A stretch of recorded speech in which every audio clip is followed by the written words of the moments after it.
Hello, this is Michael with Joto Imaging Supplies coming to you with yet another dye sublimation tutorial video. Today we're going to be doing ceramic ornaments, going from this to this, or even this. And as a special gift, if you stay tuned, I'm actually going to show you the process that I used to find out what the best possible instructions I could give you to make these are. And you'll even get to see some of my broken ones. So the simplest method to do this is basically take your ceramic ornament, doesn't matter which side, they're essentially identical. Make sure that you center it, get yourself some heat tape. I like to cut these pieces in half because you really don't need that much. Tape it down.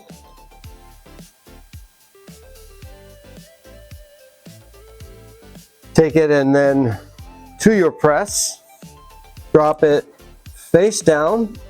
This paper is superfluous really, but I always do it just to make sure. I'm at the low end of medium pressure, the very low end of medium pressure. In fact, 400 degrees for 200 seconds. See you in 200 seconds. All right, we're down to 10 seconds. This is ceramic, so definitely some kind of handwear, some kind of gloves. It's going to be hot. Magic pop, and out it comes. Let's get it on our table before we try and take this off. Get my glasses so I can see. Oh yeah.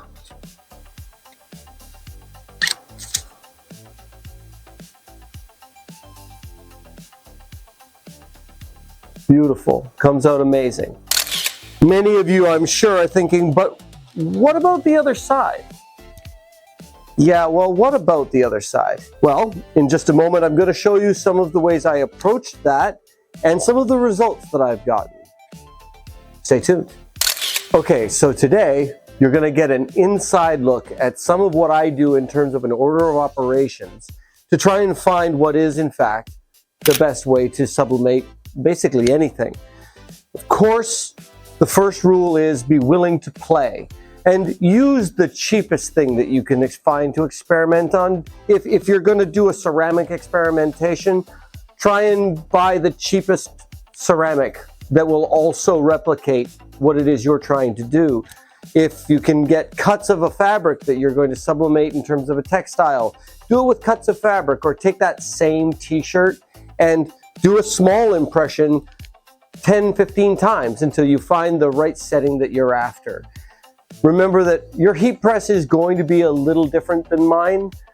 Even if you bought it from Joto, there will be some variance. So you're going to have to learn to experiment if you want to be in dye sublimation. So here's my experimentation.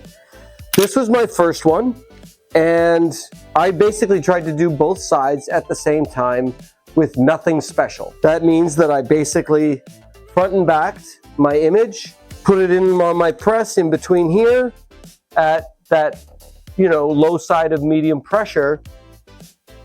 And well, on the one side, I got excellent results. On the second side, predictably, I got some problems. If you take a look, you can see those two splotch marks. Or essentially what that is indentations or imperfections in the surface of the ceramic. This is ceramic, and the reality is that it's never going to be perfectly flat the way that you would get in, for example, metal. And so these little imperfections are essentially unavoidable and are going to be found in these in any case that you buy. So how do we get around that? That leads us to our second solution. This is a rubber pad, right? Now the advantage of this rubber pad is that it will go in and sort of fill in the gaps, essentially pressure gaps, making sure that their pressure is even though the surface isn't flat. So I did that. And the way I did it was one side at a time, and then the second side. Now, for those of you who are very keen-eyed, and we'll take another look, all right, That's the first side. That's the second side. Yeah, that second side is a little muted. That's because when you press something a second time, that first piece or that first image is likely to fade a little bit from the overheating. Because in fact, that was the side I did first and was pressed twice. And this was only pressed one time. Now here, this next one was a bit of a shot in the dark. I tried upping the pressure by taking this rubber pad and folding it over so that it was on both sides. Well, you can see why it is we use medium or light pressure. And you can also see in a side-by-side comparison, it didn't solve my problem. This side is sharp, that was the side facing down, and that was the side facing up, and it is just a little lighter. It's pretty close, but it still didn't solve my problem. And so it brought me to this. This I did in fact do one impression, and the way I did that is the way I'm going to show you next. All right, so here's the best method that I have found to get both sides done in a single impression. Take your ceramic piece, and in a square that has been cut pretty close to size, leaving a little bit on each edge, get your ceramic ornament into position, and then create like a front and back also in position, creating like a pocket for it to sit in. I like to have one side kind of come over the edge a little so that I can access it with the tape. Once you've got your little pocket,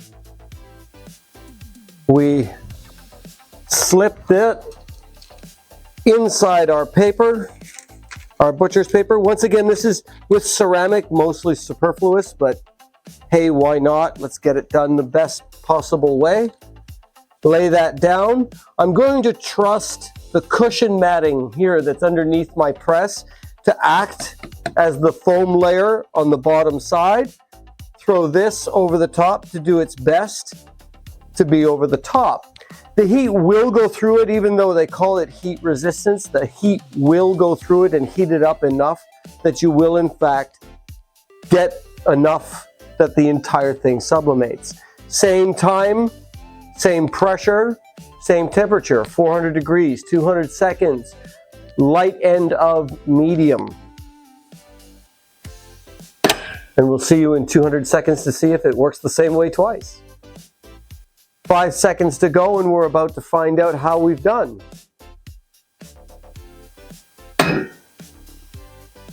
All right, peel that back, bring this to the table, and let's take a look and see how we've done. Gonna need my hands for this. Well, looks good on the one side and on the other. Now the first thing you want to do is let that cool. You don't even know how well your results have come out until it's cooled, because often the process continues to happen as it cools, and your colors will actually generally get a little brighter the cooler it gets. So once it gets to room temperature, that's when you know you've got your true color. The other thing, and this is a point that it's I think important to make, is that once you get your settings, your temperature, your pressure, your time dialed in, your results tend to be very consistent. Dye sublimation is wonderful that way. But when you change things, for example, change your press or your printer or whatever, you will often find that you'll also have to make some kind of other adjustment in your process. This is normal. Don't give up. And if you need help, remember we at Joto are always here to serve our customers and help them cross that threshold from it looks okay to I love what I'm looking at. All right, let's take a look at what we're looking at. As always, by the way, these pieces are actually artwork done by my wife Olga. You can see how that's come out on that side. And as predicted, it is a little faded on that other side, but also still pretty vibrant and very accurate. So what do you do about the fact that it's very challenging to press both sides simultaneously and get really vibrant results on both sides? Well, my solution has been to put my information or a less colorful, vibrant design on that second side. If you have marketing material or things like that and you want to put your contact information on there, you want this to also be a business card at the same time as an ornament, then that second side, or rather that side facing up, is going to be the better side to put that on. And you should probably look to keep those designs in terms of their color vibrance just a little bit more muted. That way it won't stand out. That was my solution, and it's been a good solution working for me so far. Thank you once again for joining us here at Joto Imaging Supplies for another tutorial. If you like the material that we make here, please like and subscribe and comment if you're interested in seeing something specific here in the shop. Thank you again. Bye now.